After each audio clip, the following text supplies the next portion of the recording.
আমার খুব কষ্ট হচ্ছে তো। ফারহার কান্না দেখে হাঁসফাঁস করছে তাসফিন। ছোট্ট পাখিটাকে বুকে টেনে নিল সে। দু হাতে শক্ত করে জড়িয়ে ধরে ফিসফিসিয়ে বলল। তোমার কান্নায় আমার কষ্ট হচ্ছে সুখ, তুমি বোঝো না? ফারহা জড়িয়ে আছে তাসফিনকে। এই মানুষটা থাকলে সব কষ্ট সহ্য করে নিতে পারবে ফারহা। নিস্তব্ধ রুমে একাকী বসে আছে স্নেহা। টিপ টিপ বুকে দুরু দুরু কম্পন খেলে যাচ্ছে। মুখে টু শব্দটি নেই তার। দৃষ্টি কোলে পড়ে থাকা হাতের দুটোর দিকে। বিছানার সামনে টান টান ভঙ্গিতে দাঁড়িয়ে আছে তাসফিন। তীক্ষ্ণ কিছু জিজ্ঞাসা করতে গিয়েও থেমে গেল সে। না, এভাবে হবে না। নিজেকে কিছুটা শান্ত করে বলল। স্নেহা আমাকে বলবে কি হয়েছে? প্রতি উত্তরে এখনো স্নেহা চুপ। মুখখানি মলিন হয়ে আছে তার। ব্যথার ছাপ স্পষ্ট। তাসফিন এবারে খানিকটা এগিয়ে গিয়ে বিছানার সামনাসামনি বসলো স্নেহার। কোলের ওপর পড়ে থাকা হাত দুটো আলতো করে টেনে ধরে শান্ত সমুদ্রের ন্যায় বলল। আমি তোমার দুলাভাই না, ভাই হয়ে জিজ্ঞেস করছি কি হয়েছে বলো আমাকে। আই প্রমিস, যেটা তুমি বলবে সেটা শুধু তোমার আর আমার মধ্যেই থাকবে। আচ্ছা, তোমার কি ভালো লাগছে স্নেহা সবাইকে টেনশনে দেখে? সবাই তোমাকে কতটা ভালোবাসে, সেই তুমি এভাবে চুপ করে যাওয়ায় কতটা মানসিক চাপ পড়ছে সবার উপর। কাউকে বলতে না পারলেও ফারাকে অন্তত বলতে, আর ওকেও যদি বলতে না পারো তাহলে আমাকে বলো। এরপর দেখো আমি ফিরে কি করি। অঝরে কেঁদে ফেলল স্নেহা। হাত দুটো থরথর করে কাঁপছে তার। ভাইয়া, আমাকে একটু জড়িয়ে ধরুন, আমার প্রচুর ভয় করছে। তাসফিন এক মুহূর্ত অপেক্ষা করলো না। স্নেহাকে আলগোসে টেনে জড়িয়ে ধরলো। এখানে যদি নূপুর বা ঝুমুর থাকতো তাহলে সে এটাই করতো। কম্পিত স্বরে বলতে লাগলো। সায়র মোটেই ভালো নয় ভাইয়া, সেই ইচ্ছে করে আমার সাথে এরম করেছে। কলেজ থেকে ফেরার পথে সায়রের সাথে দেখা হয় স্নেহার। সে বরাবরের মতো ইগনোর করে তাকে। কিন্তু আচমকা সামনে চলে আসে সায়র। বিরক্ত হয়ে বলে ওঠে স্নেহা। এই সায়রের বাচ্চা, তুই আমার সামনে আসলি কেন? পথ ছাড় তো। রাগে রীতিমতো কাঁপছে সায়র। ওই মুখ সামলে কথা বলবি স্নেহা। তোর কারণে এখন কলেজের সবাই আমাকে অপমান করে কথা বলে, বারো বাতার বলে। হা হা করে হেসে উঠল স্নেহা। ঠিক বলে, সিনিয়র জুনিয়র সবাই লাইন মারলে আর কি বলবো। শর্ত সামনের থেকে খচ্চর একটা। রাগে নিজেকে নিয়ন্ত্রণ করতে পারল না সায়র। চুল টেনে ধরে স্নেহার। ব্যথিত কণ্ঠে চেঁচায় স্নেহা। সায়র, কি করছি সেটা? ছাড় বলছি। সায়র ভালো হবে না কিন্তু। সায়র শুনে না তার কথা। হঠাৎ করে সেখান থেকে ধরে নিয়ে গেল উত্তরের দিকে। উত্তরের দিকটা বরাবরই নিলিবিলি জায়গা। সায়ন জোরপূর্বক নিজের পুরুষত্ব জাহির করে স্নেহার উপর। নিজেকে বাঁচাতে অনেক চেষ্টা করেও ব্যর্থ হয় স্নেহা। শেষমেশ জ্ঞান হারিয়ে পড়ে রইল ওখানেই। ফুপিয়ে কান্নার শব্দে চোয়াল শক্ত হচ্ছে তাসফিনের। চোখের কার্নিশ লাল হয়ে উঠেছে তার। এক মুহূর্তের জন্য মনে হচ্ছে ওইখানে যদি নূপুর বা ঝুমুর কিংবা ফারহা থাকতো তাহলে সে কি করতো। সায়রকে এর আগেও বলেছে ফারহাকে বিরক্ত না করতে, এখন স্নেহাকে। নিস্তব্ধ রাত্রি। উত্তর দিকে কেউ নেই। আধমরা হয়ে পড়ে আছে সায়র। একপাশে রড নিয়ে দাঁড়িয়ে আছে তাসফিন। তাকে বড্ড ক্লান্ত দেখাচ্ছে। হবেই বা না কেন? ইচ্ছে মতো পিটিয়েছে তাকে। একটা মেয়ের সব চঞ্চলতা কেড়ে নিয়েছে এই জানোয়ার। এই বেঁচে থাকার কোনো অধিকার নেই। সে চাইলেই পারত আইনের সাহায্য নিতে, কিন্তু করেনি। অস্পষ্ট গোঙানির আওয়াজ আসছে। আকস্মাৎ উঠে দাঁড়ালো তাসফিন। হুট করে রড নিয়ে সজোরে আঘাত করলো তার মস্তিষ্কে। হসপিটালের বেডে শুয়ে আছে সায়র। তার ব্যবসায়ী বাবা আহাজারি করছেন। নিজের ছেলেকে সময় থাকতে শাসন করেননি, তাহলে আজকে এরকম হতো না। সূর্যটা যেন ক্লান্ত হয়ে গিয়েছে দিনের ভার বইতে বইতে। আলো ফিকে হয়ে এসেছে। আকাশের রং এক ধরনের ধূসর কমলার মতো। চিৎকার না করে কান্নার মতো মৃদু, নিঃশব্দ। চারিদিকটা অদ্ভুত নিস্তব্ধ। গাছের পাতায় হালকা বাতাস শুয়ে যায়, কিন্তু তাতে প্রাণ নেই, শুধু স্পর্শ আছে। দূরে কোথাও একটা কাক ডাকছে ধীরে, সেটাও যেন ক্লান্ত কণ্ঠে। রোদের আঁচ ছায়া হয়ে মিশে যাচ্ছে মাটির সঙ্গে। ঠিক তখনই নিস্তব্ধতা বিরাজ করছে বসার ঘরে। রেজওয়ান শেখ এমন একটি প্রস্তাব রেখেছেন যা শুনে সবাই রীতিমতো হতভম্ব। জয়নাল আহমেদ কিঞ্চিত বিস্ময় নিয়ে বললেন। এটা কি করে সম্ভব রিজওয়ান? সাজ্জাদুল আহমেদ একই স্বরে বললেন। একই বাড়িতে দুই মেয়ে কিভাবে কি? আর সৌহার্দ্য কি মেনে নেবে? সৌহার্দ্যর সঙ্গে বিয়ের কথাটি রাখলেন রেজওয়ান শেখ, যেটা শুনে সবাই স্তব্ধ। স্নেহাকে নিয়ে খারাপ খারাপ কথা শোনা যাচ্ছে আশেপাশে। আগে যারা চোখ নিচু করে কথা বলতো, আজকে তারা আঙ্গুল উঁচিয়ে দোষ দিচ্ছে। মেয়ে হয়ে জন্ম নেওয়াটা কি খুব বড় অন্যায়? সমাজে পুরুষ জাতিকে সবাই এভাবে হ্যাঁ করার বদলে মেয়েকে দিকে আঙ্গুল তুলছে। আহমেদ পরিবারের প্রত্যেকটা সদস্য কেমন তা কারো জানতে বাকি নেই। তারপরেও এরকম একটা সময়ে এসব বলতে বা ভাবা যায় না। রুবিনা শেখ বলে ওঠেন, এতে কোনো সমস্যা থাকার কথা নয় ভাইজান। জয়নাল ভাই, আপনি তো কখনো না কখনো স্নেহাকে বিয়ে দিতেন, তাহলে আমাদের সৌহার্দ্যের সঙ্গে দিলে কি হবে? জয়নাল আহমেদ মলিন হাসলেন। সমস্যার কথা নয় রুবিনা, কথা হচ্ছে সৌহার্দ্যের মতামত। রুবিনা শেখ তড়িঘড়ি করে বললেন। ওর সাথে আমি কথা বলবো ভাইজান, একটু সময় দিন। জয়নাল আহমেদ আর না করলেন না, সময়টুকু দিলেন। নৌঘাটিতে দাঁড়িয়ে আছে সৌহার্দ্য।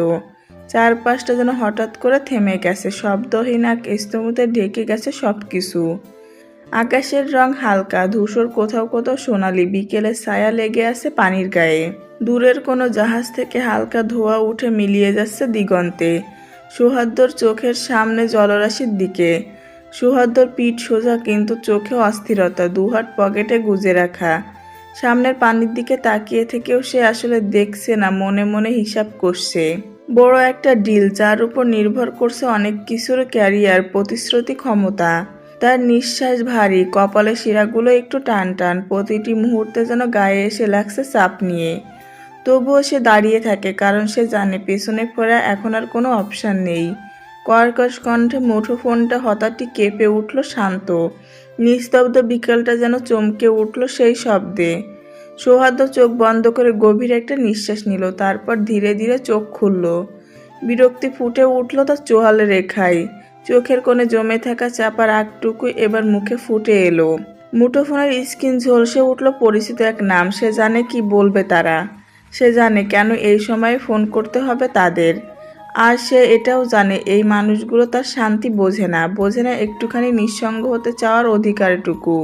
অভ্যস্ত আঙ্গুলে ফোনটা সাইলেন্ট করে দিল সে, ধরল না ফোনটা। মুখ বাঁকিয়ে বলল, রাইমা শেখ। কি করবেন উনি? চাপা রাগ হচ্ছে রেজওয়ান শেখ এবং রুবিনা শেখের উপর। তাদের মতামত পর্যন্ত নিল না একবার। ছেলের বিয়ে ঠিক করে দিচ্ছে। রুবিনা শেখ আরও একবার চেষ্টা করলেন, কিন্তু ফোন ধরেনি সৌহার্দ্য। দেখছিস রাইমা, তোর ছেলে ফোন ধরছে না। রাইমা শেখ কাট কাট কণ্ঠে বললেন, তো কি করবে? আচ্ছা আপা আর ভাইজান, কি আমার ছেলেকে পাইছো জবাই করতে? রাইমার কথার মর্মার্থ কেউই বুঝলো না। রেজওয়ান শেখ প্রশ্ন করলেন, মানে কি বলতে চাইছো তুমি? আমি এইটা বলছি, এইরকম মেয়েকে কেন আমার ছেলে বিয়ে করবে শুনি? আপনারা সবসময় আমার ছেলের ওপর এরকম মতামত চাপিয়ে দিতে পারেন না ভাইজান। রাইমার ব্যবহারে হতভম্ব আলাপ শেখ ধমক দিয়ে বললেন, রাইমা, কি হচ্ছে এসব? তুমি কি রকম ভাবে কথা বলছো ভাইয়া ভাবির সাথে? রাগে ফুঁসতে ফুঁসতে বেরিয়ে গেল রাইমা শেখ। তিনি মোটেও স্নেহাকে মেনে নিবেন না। তার এত সুন্দর ছেলের সাথে ধর্ষিত একটা মেয়ের বিয়ে দেবেন না তিনি। রুমে বিছানার এক কোণে শুয়ে আছে তাসফিন, তার বুকে কবুতরের বাচ্চার মতো গুটিসুটি মেয়ে শুয়ে আছে ফারহা। মেয়েটা দিন দিন অসুস্থ হচ্ছে এসব দেখে। মাথা ব্যথা, চিন্তা সবকিছু তাকে চেপে ধরেছে। তাসফিন তো একটুখানি রিফ্রেশ করানোর জন্য তাকে নিয়ে ঘুরতে গিয়েছিল, কিন্তু এরকম একটা বিশ্রী ব্যাপারের জন্য ফিরে আসতে হয়েছে। পরপর কপালে অধর চুম্বন করে তাসফিন ফিসফিসিয়ে বলল, আমার বোকা সুখ, আমার অস্তিত্ব, আমার সব কিছু, বুকের মাংসপিণ্ডটা তুমি ছাড়া আর কাউকে বোঝে না সুখ। তোমাকে যদি আমি দেখাতে পারতাম ঠিক কতখানি ভালোবাসি। তাহলে দেখিয়ে দিন। ঘুম জড়ানো কণ্ঠে বলল ফারহা। চোখ নিচু করে তাকালো তাসফিন। ঘুমাওনি? ফারহা চোখ খুলতে পারছে না, তবে তাসফিনের ভালোবাসার ছোঁয়াগুলো অনুভব করতে পারছে সে। লেফটেন্যান্ট সাহেব, আপনি বই আমার হৃদয়টা শূন্যতায় ডুবে যায়। আপনি আমাকে প্রমিস করুন কখনো যাবেন না আমাকে ছেড়ে। ফের একই কাজ করলো তাসফিন, কপালে সুগভীর চুমু এঁকে দিল। আমার জানাটা তোমার মাঝে আটকে আছে সুখ। ফেলে যাওয়ার চিন্তা করলেও তো জানটার জন্য ফিরে আসতে হবে। অধর প্রশস্ত হয় ফারহাদ, দুয়াতে জড়িয়ে ধরে কমান্ডারকে। চাদর টেনে নিজেদের ঢেকে নিল তাসফিন। সেদিনের অন্তরঙ্গ রাত্রির অংশটুকু স্মৃতিতে ভেসে ওঠে মানবপটে। কাঁধের দিকের কামিজটা নামিয়ে গ্রীবাদেশে তার এঁকে দেওয়া টকটকে লাল চিহ্ন আঙ্গুল দিয়ে ছুঁয়ে দিল সে। ঠোঁটে ঝুলছে প্রশান্তির হাসি। ফের অনুভব করলো বক্ষবাজে ব্যথা কামড়ে ধরেছে ফারহা। সদ্বোধ। তাই ভুরু কুচকে শোধায় তাসফিন। মাথা দুলিয়ে হ্যাঁ বলল ফারহা। আচমকা তাকে টেনে ঠোঁটে আলতো একটা ঠোঁট ছুঁয়ে দিল তাসফিন। শরীরে তীব্র শিরশিরানি বয়ে যাচ্ছে ফারহার। সর্বাঙ্গ অসাড় হয়ে আসে তার। মিনিট খানিক পরে ছেড়ে দিল তাসফিন। তৎক্ষণে নেতিয়ে পড়েছে ফারহা। এবার নাক ফোলাই ফারহা, মুখ নামিয়ে ক্লিন শেভ করে গালে কামড় বসিয়ে দিল তাসফিনের। তাতে বাধা দিল না তাসফিন, বরং আবেশে চোখ বুজে নিল। এবার ঠিক আছে। হেসে ফেলল তাসফিন। ফারহা ফের মুখ গুজে দেয় বুকে, আঙ্গুল ঢুকিয়ে দেয় ফারহার চুলের ভাঁজে, নিজের অতি নিকটে টেনে ভালোবাসার চাদরে আড়াল করে নেয়। সূর্যের কোমল আলো ধীরে ধীরে জানলার ফাঁক গলে ঘরে ঢুকে পড়ছে। হলুদ আভায় ভরে যাচ্ছে প্রতিটি কোণা। পাখিরা গাছে গাছে ডেকে উঠছে সুরে সুরে, তাদের ডানার ছায়া মাটির উপর নাচছে হাওয়ার সাথে তাল মিলিয়ে। বাতাসে কুয়াশার শেষ কণা ভেসে বেড়ায় যেন রাতের অবশিষ্ট চুমু। দূরের রাস্তায় মানুষের চলাফেরা শুরু হয়েছে, কিন্তু হইচই নয়, একটা শান্ত ছন্দময় গতি। কিছু ঘর থেকে ভেসে আসছে ধোয়া ওঠা চায়ের গন্ধ, কারো রান্নাঘর থেকে কষানো মশলার গন্ধে ভরে উঠেছে চারপাশ। আকাশটা স্বচ্ছ নীল, মেঘের তুলো ছড়িয়ে ছিটিয়ে রাখা যেন। গাছের পাতাগুলো যেন হাসছে রোদের ছোঁয়ায়। শিশির কণাগুলোতে সূর্যের আলো ঠিকরে পড়ছে হীরের মতো। রুবিনা শেখ ঠায় বসে আছেন সোফায়। সৌহার্দ্যর এরকম আচরণ করবে সে তা মোটেও আশা করেননি তিনি। নিজের ছেলের মতো ভালোবেসে বড় করেছেন। রাইমা শেখ যতটা তার ছেলেকে ভালোবাসে, ঠিক ততটাই রুবিনা শেখ ভালোবাসে। কিন্তু সেই ছেলে তাদের সঙ্গে এরকম করলো। মিনিট 10 আগে সৌহার্দ্যকে ফোন করেছে তাসফিন। ফোন রিসিভ করতে রুবিনা শেখের হাতে ধরিয়ে দিলেন। স্নেহার সাথে তার বিয়ের কথা বলতে তেতে উঠল সৌহার্দ্য। তুমি ভাবলে কি করে চাচি আমি ওর মতো মেয়েকে বিয়ে করব? তাও এখন তো সেই অবস্থা নেই ওর। কিং কর্তব্য বিমূঢ় হয়ে গেলেন রুবিনা শেখ। বিস্ময় নিয়ে বললেন, কি বলছিস? ওখানে সৌহার্দ্য স্নেহা খুব ভালো মেয়ে। ক্ষিপ্ত হলো সৌহার্দ্য, চেঁচিয়ে উঠল সে। তো কি করব? বেশি ভালো বলেই আজকে এই অবস্থা। মায়ের কাছে ফোন দাও, আমি মায়ের সাথে কথা বলবো। আর চাচি, তোমাদের আমি রাইট দেইনি, আমার জীবনের সিদ্ধান্ত নেবে। রাইমা শেখ সাপ জানিয়ে দিয়েছেন তিনিও সৌহার্দ্যর সঙ্গে স্নেহার বিয়ে দিবেন না। আলাপ শেখ চাইলেও কিছু করতে পারেননি। যেখানে ছেলে বিয়ে করতে না করে দিয়েছে জানিয়ে, সেখানে উনি কী বা করবেন। নিস্তব্ধ দুপুর, চারদিকে এক ধরনের থমথমে নীরবতা। আকাশটা ঘন কালো মেঘে ঢাকা, যেন কেউ তুলোর মতো মেঘগুলোকে গুছিয়ে রেখে একসাথে জড়ো করে দিয়েছে। সূর্যের আলো আর নেই, কেবল ছায়া আর আধারের খেলা। বাতাস থমকে গেছে, গাছে পাখিরা নীরব, শুধু মাঝে মাঝে হালকা করে পাতা কাঁপছে, যেন প্রকৃতি নিজের নিঃশব্দে প্রস্তুতি নিচ্ছে এক প্রবল বর্ষণের। পৃথিবীতে যেন নিঃশ্বাস ধরে রেখেছে, চারিদিকের রং ধূসর হয়ে এসেছে। কুয়াশার মতো একটা অনুভূতি, যে কোনো মুহূর্তে বৃষ্টি নেমে আসতে পারে। টুপটাপ করে ছাদের টিনে এবং মাটির ভেজা গন্ধ মিশে যাচ্ছে বাতাসে। একটা গভীর প্রশান্তি আর এক চিলতে অজানা অপেক্ষা মিশে আছে এই মুহূর্তে। টুপ টুপ শব্দ করে বৃষ্টির ফোঁটা পড়ছে ধীরে ধীরে। বড় আব্বু, আপনার সাথে আমার কিছু কথা আছে। কণ্ঠস্বর গম্ভীর। তাসফিনকে বেশ গম্ভীর মনে হচ্ছে। জয়নাল আহমেদ কিঞ্চিত অবাক হলেন। কি কথা বলবে তাসফিন? সকালবেলা রুবিনা শেখ এবং সৌহার্দ্যর কথোপকথন জানতে পেরেছেন তিনি তো আগেই জানতেন সৌহার্দ্য কখনোই স্নেহাকে বিয়ে করতে রাজি হবেন না। উনার তাতে কোনো দুঃখ নেই, কিন্তু তার মেয়েটাকে সবাই আকারে ইঙ্গিতে এবং কি প্রকাশ্যে খারাপ মন্তব্য করে চলেছে, যা মেনে নিতে পারছেন না তিনি। কি বলবে তাসফিন? কেন জরুরি কথা? জি বড় আব্বু, আপনি আসুন। রুমের দিকে এগিয়ে এলো তাসফিন। জয়নাল আহমেদ ধীরে ধীরে যেতে লাগেন। হঠাৎ করে কি এমন বলবে তাসফিন যে আলাদাভাবে ডেকে নিয়ে গেছে? উপস্থিত সবাই চিন্তিত মুখ করে দাঁড়িয়ে আছে। ফারহা হাত কসলাতে লাগলো। এটা তার বরাবরের স্বভাব। কি হয়েছে জানা নেই, তবে তার কমান্ডারের উপর এতটুকু ভরসা আছে। সৌহার্দ্য যে এমনটা করবে ফারহা কল্পনাও করতে পারেনি। ইতিমধ্যে নবীনকে কোথাও একটা পাঠিয়েছে সে, তবে বলেনি কোথায় পাঠিয়েছে। ফারহাদ, তুমি কি জানো ভাইয়া কি বলবে? নূপুরের কথা শুনে ভিমড়ি খেলো ফারহা। এই লোকটা তো তাকে কিছুই বলে না। মলিন মুখে প্রতি উত্তর করলো, না আপু, আমি কিছুই জানি না। নূপুর হতাশ হলো। ঝুমুর এসে বলল, বাইরে সাইফুলের গাড়ি দেখেছে। সাইফুল এসেছে মিনিট 10 হলো। সে সবচেয়ে লেট হয়েছে আসতে। নূপুর অনেকবার জিজ্ঞাসা করেছে, তারই সব কিছুতে দেরি হয়। মাহির কাছে কখন থেকে বাবার কোলে যাবে বলে, অথচ সাইফুল এসে থেকে ফোনে কথা বলে যাচ্ছে। সাইফুল, তোমার প্রবলেমটা কোথায়? সবসময় এরকম বিহেভ করছো কেন? রাগান্বিত স্বরে বলল নূপুর। তেতে উঠল সাইফুল। সো হোয়াট, কি করবো? হ্যাঁ, সারাদিন কি বাড়িতে বসে বসে তোমাদের সাথে আড্ডা দিব? লিসেন নূপুর, আমার অনেক কাজ থাকে, বুঝতে পেরেছো? নূপুর সাইফুলকে একদমই চিনতে পারছে না, কি করে একটা মানুষ এতটা বদলে যেতে পারে। মাহির কখন থেকে তোমার কাছে আসবে বলে কাঁদছে। চেঁচিয়ে উঠল সাইফুল। তোমার দায়িত্ব ছেলেকে সামলানোর উপর। ফর গডস সেক একটু ফোনে কথা বলতে দাও, যাও এখন থেকে। নূপুর মাহিরকে নিয়ে বেরিয়ে গেল। রাগে দুঃখে সপাটে একটা থাপ্পড় বসিয়ে দিল মাহিরের গালে। নূপুর, কি হচ্ছেটা কি? চিরচেনা কণ্ঠস্বর। নিহালকে দেখে থমকে যায় নূপুর। মাহির উচ্চস্বরে কেঁদেই চলেছে। নিহালকে দেখা মাত্রই তার কাছে চলে যায়। নিহাল কোলে তুলে নেয় মাহিরকে। হিসকি উঠে গেছে ছেলেটার। পকেট থেকে বের করে দিল দুটো ডেরি মিল্ক চকলেট। এতেই গদগদ মাহির। কি হচ্ছে এসব নূপুর? 5 বছর মাহিরের, তুমি ওকে এভাবে? নূপুর অপরাধী কণ্ঠে বলল। রাগ উঠে গিয়েছিল, তাই হঠাৎ করে মেরে দিলে এটা কোনো কথা?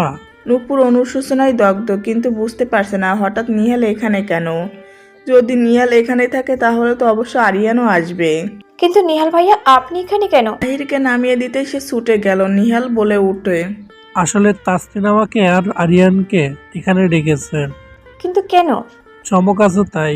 শেষের কথাটি রহস্যে মুড়িয়ে বলল নেহাল। নূপুর কিছুই বুঝতে পারছে না কি হচ্ছে আসলে। খট করে শব্দ করে ঘর থেকে বেরিয়ে এলেন জয়নাল আহমেদ এবং তাসফিন শেখ। উপস্থিত সবাই উদ্গ্রীব হয়ে আসছে জানার জন্য। সবাইকে অবাক করে দিয়ে জয়নাল আহমেদ শান্ত কণ্ঠে বললেন, বিয়ে সব কিছু তৈরি করো, আজকেই স্নেহার বিয়ে হবে। চমকে ওঠে সবাই। আতকে উঠলেন সাহিলা আহমেদ। তড়িঘড়ি করে এগিয়ে এসে বললেন, আজকেই বিয়ে? কার সাথে? ছেলেকে? রুবিনা শেখ এবং রেজওয়ান শেখ দুজনেই অবাক। তারাও বিস্মিত হয়ে আসে। হ্যাঁ ভাইজান, কে ছেলে? রায়মা শেখ অবাক নেত্রে তাকিয়ে আছেন। কোন ছেলে বিয়ে করবে এই মেয়েকে? আরিয়ান। আরিয়ানা স্নেহার বিয়ে। তাসফিনের মুখে উত্তর শুনে বিস্ময়কর তৈরি হলো সবার মাঝে। আরিয়ান? নূপুর আর চোখে তাকায় নিহালের দিকে। হয়তো নিহাল তার দিকেই তাকিয়েছিল। বাঁকা হাসলো সে। ছোট পরিসরে নীরবতা মোড়ানো এক বিকেলের বুকে স্নেহা আর আরিয়ানের বিয়ে সম্পূর্ণ হলো। অতিথিদের কোলাহলবিহীন উপস্থিতি, মৃদু গুঞ্জন আর ধূপের গন্ধ মিলে যেন এক গভীর গোপনতার আবরণে ঢাকা পড়ে রইল সেই মুহূর্ত। ছোটখাটো বিয়ের অনুষ্ঠান। খয়েরি রঙের লেহা পড়েছে স্নেহা। চুপচাপ সে, মুখে কোনো কথা নেই তার। তাসফিনের এক কথায় বিয়েতে রাজি হয়েছে সে, কোনো কথা বলেনি। তাদের বিয়ে যেন আরম্ভহীন এক প্রতিজ্ঞা। জীবনের ঘূর্ণিতে দুজন মানুষ হঠাৎ করে এক ছায়ার নিচে এসে দাঁড়িয়েছে। অথচ আশেপাশে সবাই যেন বিস্মিত। তাসফিনের নাম উঠে আসছে ফিসফিসিয়ে কথোপকথনে। তাসফিন ওরা স্নেহার বিয়ে হলো, তা কেউ মেনে নিতে পারছে না। বিয়ের অনুষ্ঠান শেষ হতে বর আর কনেকে আলাদা ঘরে নিয়ে যাওয়া হয়েছে। ছোটরা চেপে ধরেছে আরিয়ানকে রীতিমতো। আরিয়ান ভাইয়া, এটা কিন্তু ঠিক নয়। আপনি বিয়ে করতে এসেছেন আমার বোনকে, অথচ আমি জানলাম না। ফারহার কথায় সায় জানালো ঝুমুর। হ্যাঁ একদম, এটা কিন্তু ঠিক হলো না আরিয়ান ভাইয়া। বেচারা আরিয়ান পড়ে গেল বিপাকে। সে কি করে জানতো তাসফিন তাকে এখানে ফোন করে আনিয়ে বিয়ে করিয়ে দেবে? মানলো তার কেউ নেই, তাই বলে এত বড় ধোঁকা? কাঁদো কাঁদো ভঙ্গিতে দাঁড়িয়ে আছে আরিয়ান। আগমন ঘটে তাসফিনের। টান টান ভঙ্গিতে দাঁড়ালো। ব্রো, ফিলিংস কেমন? আরিয়ান পারছে না কেঁদে দিতে, কিন্তু এখানে থাকলে তার মান ইজ্জত থাকবে না। মুখ কুঁচকে দাঁড়িয়ে আছে ফারহা। চোখাচোখি হয় দুজনের। আকস্মাৎ সবার সামনে কুঁচকে থাকা নাকটা টেনে দিল তাসফিন। তেতে উঠল ফারহা। লাগছেন কেন? হেসে ফেললো তাসফিন। সে বুঝতে পারছে প্রিয়তমার রাগটুকু। আকস্মাৎ তার অন্য আঙ্গুলে পেঁচিয়ে ফারহাকে নিয়ে যেতে লাগলো। থতমত খেয়ে গেল বাকিরা। নূপুর চিৎকার করে পিছু ডাকলো। আরে ভাইয়া, ফারাকে কোথায় নিয়ে যাচ্ছ? 5 মিনিট পর আসবে। ফারহাকে জোরপূর্বক নিয়ে এলো তাসফিন। ফারহার চোখে জ্বলছে অভিমান আর ক্রোধের শিখা। ঠোঁট দুটো শক্ত করে এক রেখা চেপে রেখেছে সে। একটুও কথা বলবে না, এই দৃঢ় সিদ্ধান্তে অনড়। তাসফিন তার পাশে দাঁড়িয়ে চুপচাপ। মুখে কোনো কথা নেই, চোখে একরাশ অপরাধ বোধ আর অনুচ্যুত অনুভব। তাসফিন জানে ফারহা কেন এতটা অভিমানী হয়ে আছে। তার মনে হয় প্রিয় মানুষটির মন বুঝতে না পারলে জীবনের সব যুদ্ধই বৃথা।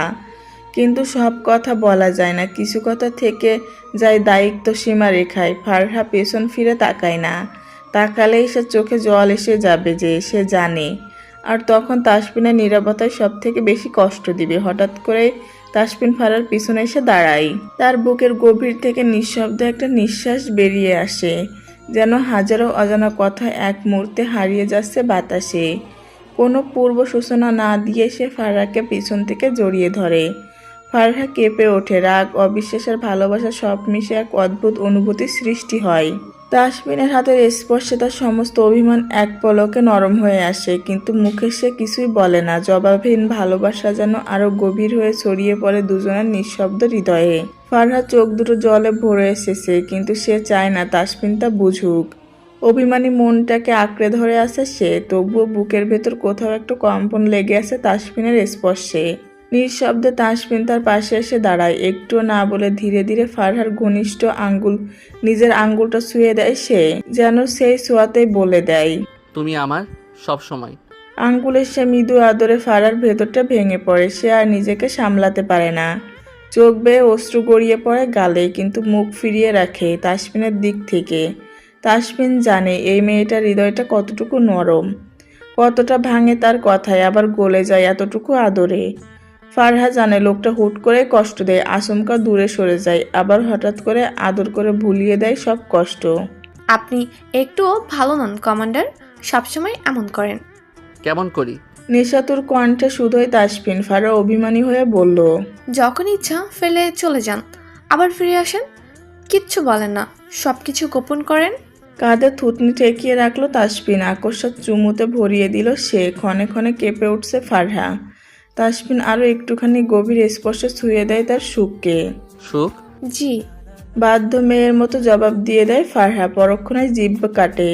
নৈশব্দে হাসলো তাসফিন, ফিসফিসিয়ে হাসকি টনে বলল, ভালোবাসি সুখ। বিদ্যুৎ বেগে কেঁপে উঠল ফারহা। এভাবে তো সে কখনোই বলেনি ভালোবাসি। লজ্জায় আড়ষ্ট হয় সর্বাঙ্গ, নত মস্তিষ্কে আরো নত হয়। এবার চুমু খাও। সরাসরি এরকম চুম্বনের প্রস্তাবে আরেক দফা চমকে ওঠে ফারহা, দু কদম পিছিয়ে গিয়ে বলে ওঠে, ছি লেফটেন্যান্ট সাহেব, আপনি তো ভারী অসভ্য। চোখ ছোট ছোট করে তাকালো তাসফিন। আচানক কোমর টেনে নিজের কাছে নিয়ে আসে ফারহাকে, রুক্ষ স্বরে বলে ওঠে, 5 পর্যন্ত গুনবো, এর মধ্যে চুমু না খেলে পরের টান কিন্তু আমার।